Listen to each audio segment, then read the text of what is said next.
670 WOCA. Ocala.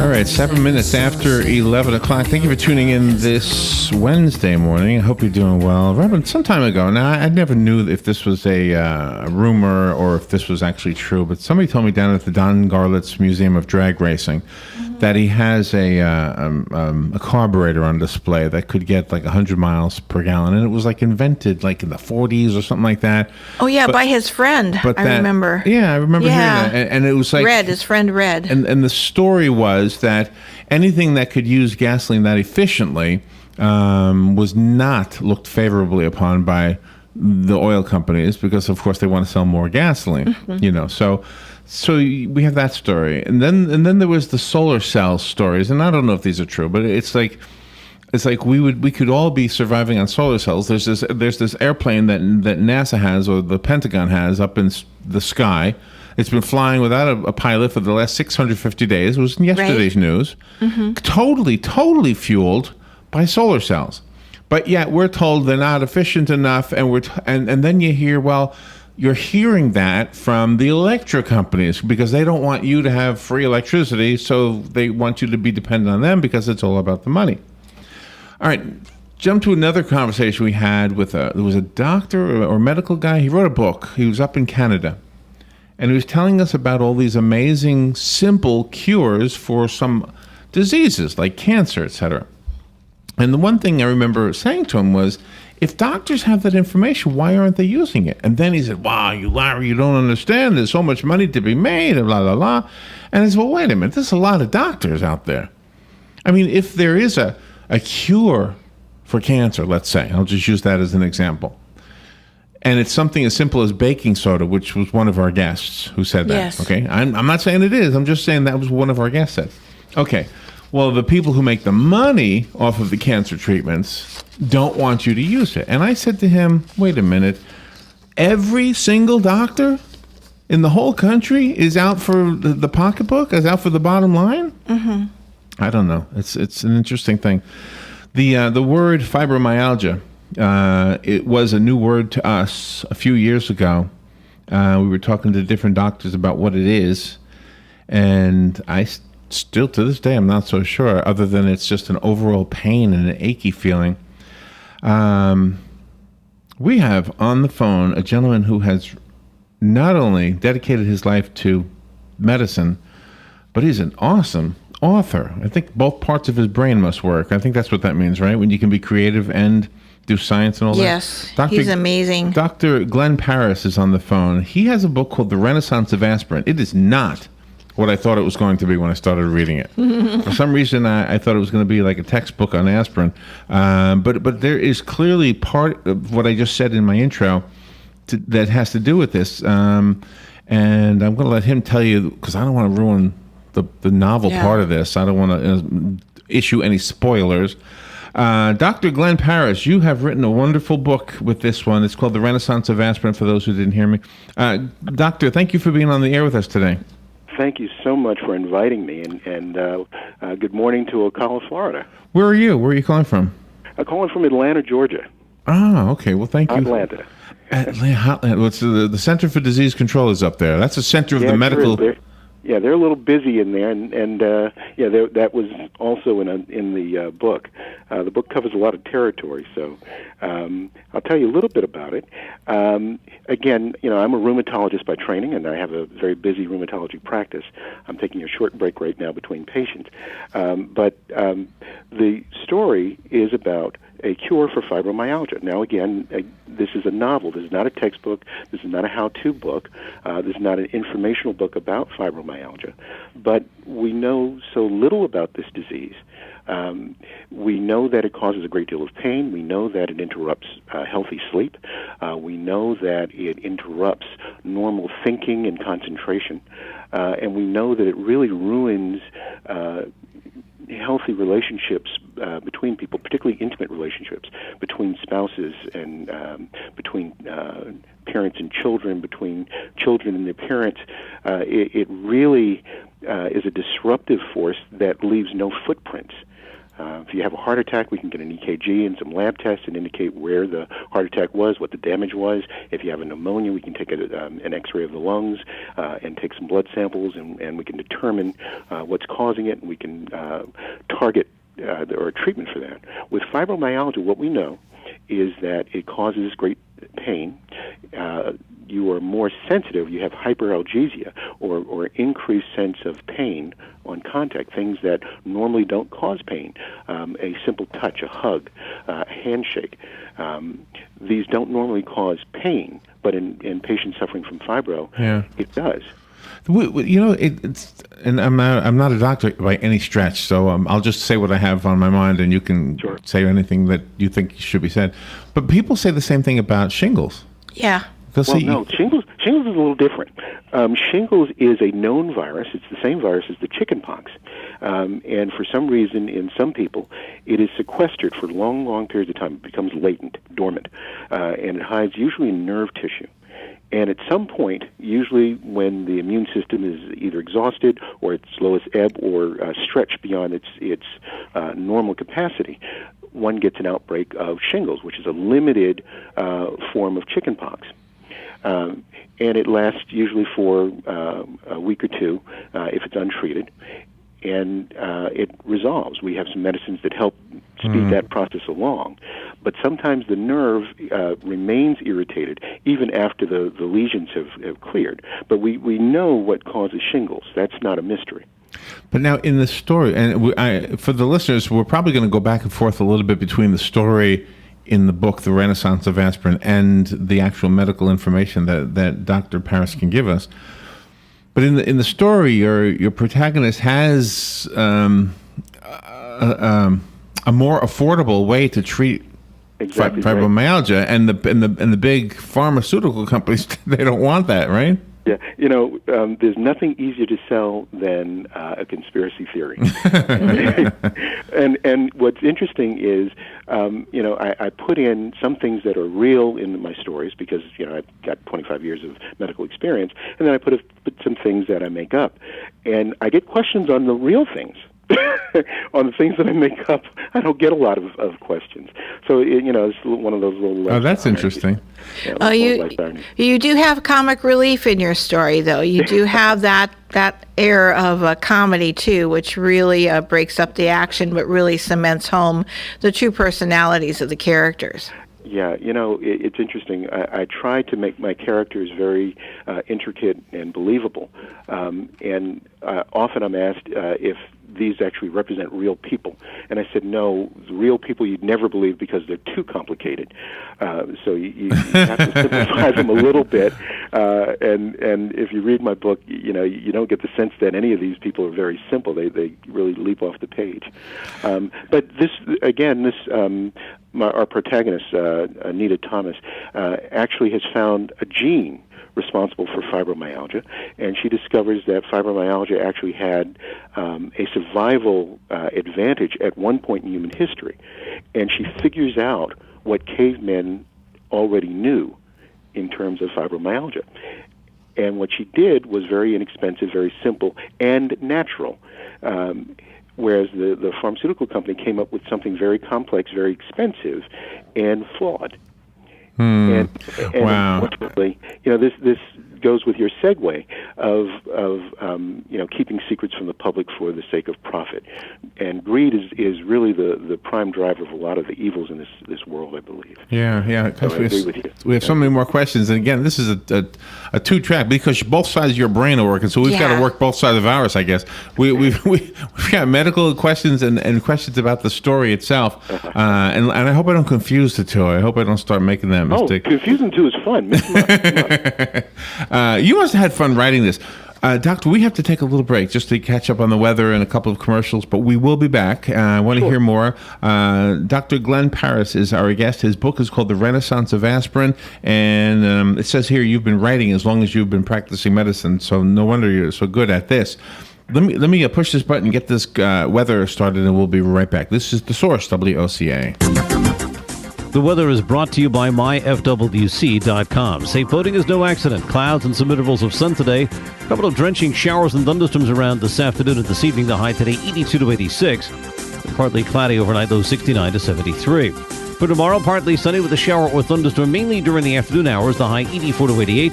And for Friday, times of clouds and sun with an afternoon shower or thunderstorm, high 85 to 89. From the Florida Weather Center, I'm meteorologist Joe Lundberg. Hey, it's Christy with Ocala Mac and PC Repair and Ocala Guest Wi-Fi to let you know we have you covered. We are the only local certified Apple and Microsoft computer company in Ocala. We are family owned and operated. From mobile repair to wireless networks, viruses, new systems, or security cameras, we do it all. Check us out online, ocalamacpc.com, or give us a call, 352-566-8324. Tell them Nick, Madison, or Mason sent you and get free diagnostic. Get your internet telephone service from the company that brought affordable internet service to Ocala in the first place. All is Safe is a sister company of Ocala Guest Wi-Fi, a company you've known and trusted for all your internet needs. Whether you need a phone or hundreds, we've got the products and services to meet your needs both now and in the future. Our plans include everything from local and long-distance calling to equipment maintenance and even software upgrades. You can count on All is Safe to give you cost certainty knowing that your bill will be the same next week, next month, or even next year. Call 352-450-8647 today to learn how to cut your monthly telephone bill up to 60%. Hi, this is JP from Penn Flooring here in Ocala. I would like to invite you to come in and visit our spacious showroom where we have solutions for every style and budget. From wall-to-wall carpet to hardwood floors and tiles, we have an unsurpassed selection of flooring. At Penn Flooring, we've provided quality customer service with a family touch for over 25 years. Visit our website at pennflooring.com or come by our showroom, 1201 Southwest 17th Street, just over the bridge. Penn Flooring, quality customer service with a family touch. This is a public notice. Local residents can now save thousands of dollars on their next car, truck, or SUV. It's not a tent sale, because no tent is big enough to hold this many cars. It's OcalaForSale.com. Say goodbye to sticker shock. OcalaForSale.com has thousands of vehicles with no stickers at all. But hurry, don't walk, don't run. Just sit down and log on to OcalaForSale.com. Prices and inventory change daily. Offer does not include dealer upcharge, undercutting, loss proofing, factory surcharge, or delivery fee. See website for details. News Talk 1370, WOCA invites you to discover your full business potential. News Talk Radio is the perfect environment for your advertising. WOCA's News Talk format pinpoints information-hungry, better educated, high-income adults, so use us to talk to them. Call 732-8000. 732-8000. We're Ocala News Talk Radio. News Talk 1370 WOCA. All right, 20 minutes after 11 o'clock. Thank you for hanging in there. Let's return now to our interview with Dr. Glenn Parris. He's on the phone up in Atlanta. He has a new book. It's called The Renaissance of Aspirin. And so far what we've found out is his protagonist has, I think it was the protagonist, right? Yes. Who has created an affordable treatment or cure for fibromyalgia, and Big Pharmacy doesn't want that to be around. So, Doctor, thank you for waiting. Do we learn that? And gosh, if it's going to be a spoiler, I shouldn't even ask you. But do we learn that people are trying to do away with is it Anita? Anita, yeah. Yeah. Well, this is a whistleblower kind of situation.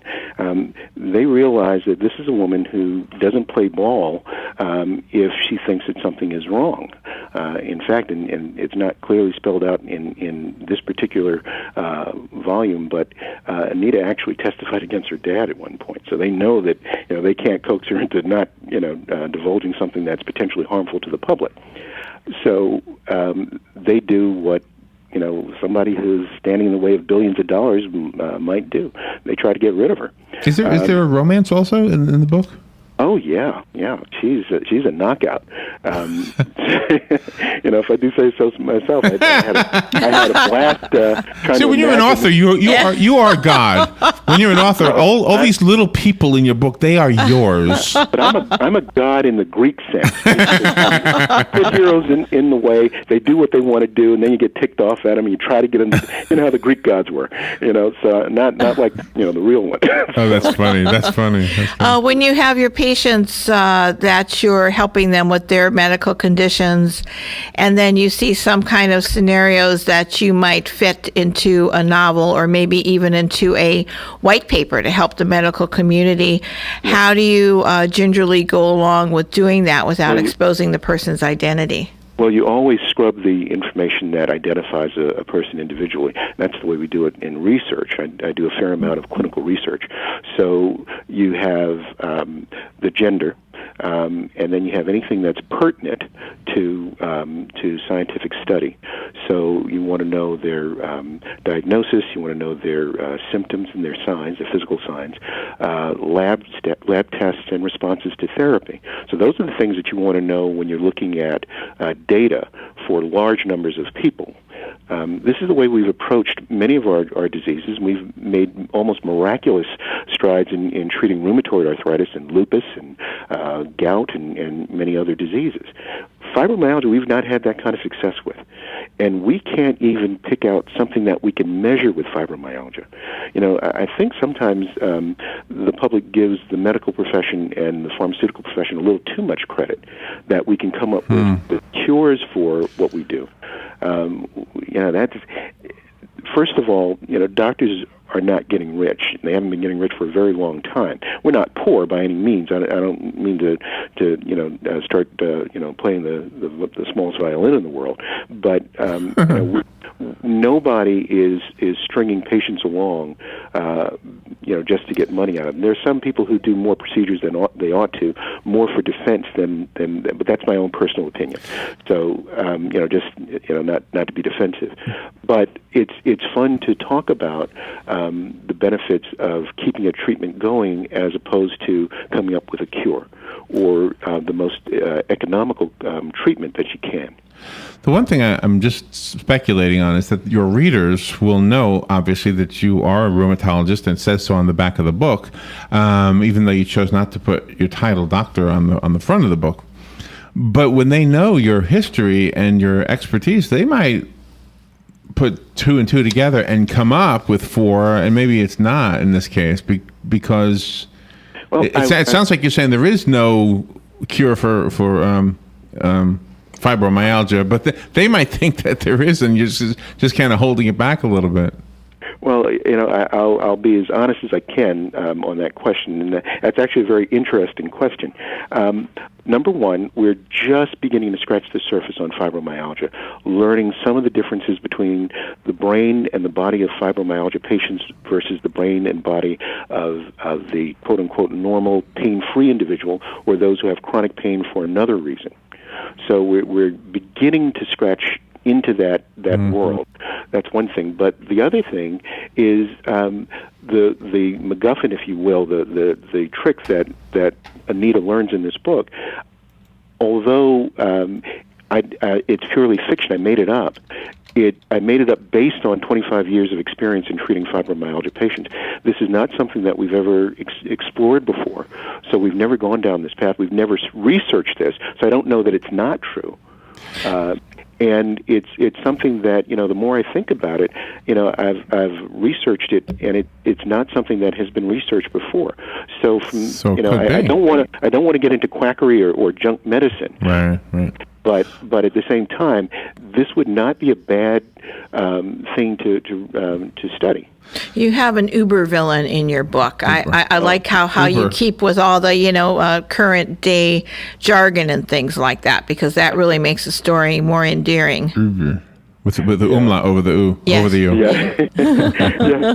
So Orson Quirk. You know, I've always loved the name. I've always loved the name Orson ever since I've seen Orson Welles movies.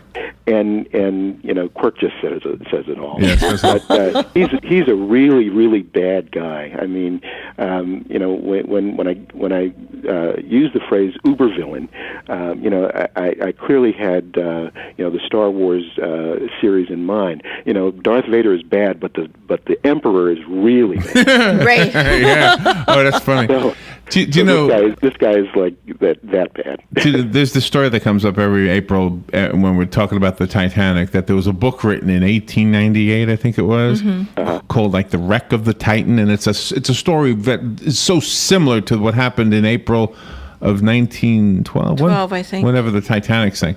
So it was like this novelist, I can't remember his name, but whoever wrote The Wreck of the Titan, predicted the Titanic. So, you novelists have a history of being somewhat psychic. You never know. I mean, there might be an aspirin cure for fibromyalgia just a couple decades down the road. There is precedent for this kind of thing. Sickle cell anemia, and I won't go into all the math and all the science behind it, but sickle cell anemia, as awful a disease as it is, the genetics are such that the trait for sickle cell actually protects you against the worst parts of malaria. So someone with sickle cell trait is likely to survive malaria, whereas someone who doesn't have the sickle cell trait, who's perfectly healthy, is more likely to die of malaria. For fibromyalgia, and again, not to be too much of a spoiler, Anita Thomas discovers that there was a survival benefit to fibromyalgia, and I will let the readers read more about that. But the fun of the book, I think, is the romance between Anita and Jack, and the chase, and of course the Orson Quirk character and his henchmen, and certainly the Lucy Velasquez. So let me ask you to take off your doctor hat, take off your novelist hat. Let's just talk two men, okay? Okay. Robin's not listening. I won't listen. She's not listening right now. Okay. No women is listening right now. No women are listening. You're in your dark room. You're writing your novel, and you got this beautiful protagonist named Anita, right?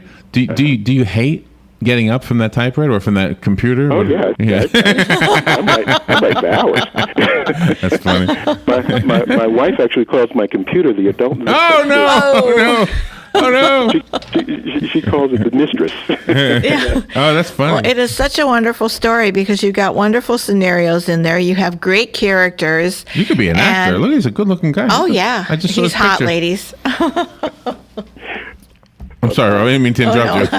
I got nothing on that one. Nothing on that one. I have a book here. It is called The Renaissance of Aspirin. I'd like to give it away. Call me if you want the book that Glenn Parris sent us, also known as Dr. Glenn Parris. Yes. And Doctor, how do we get the book?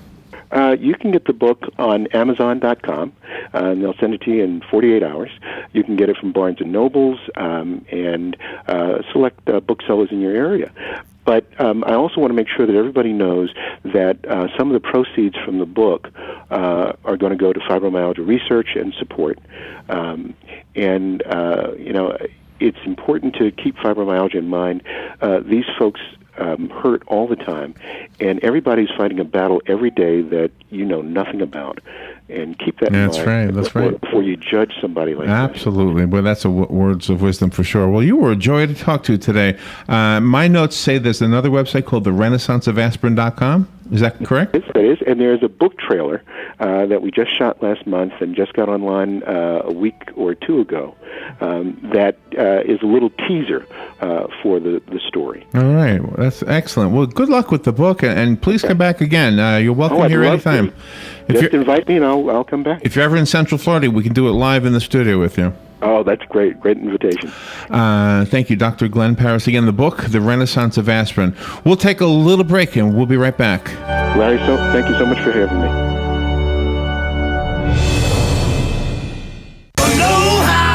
You use the motor oil Dad used, and he uses what Granddad used, yet no one uses what Great-Granddad used, because whale oil's illegal. But if oil's what you need, Napa has you covered. With Castrol GTX for only $3.79 a quart, or 5 quarts in a Napa Silver filter for just $21.99.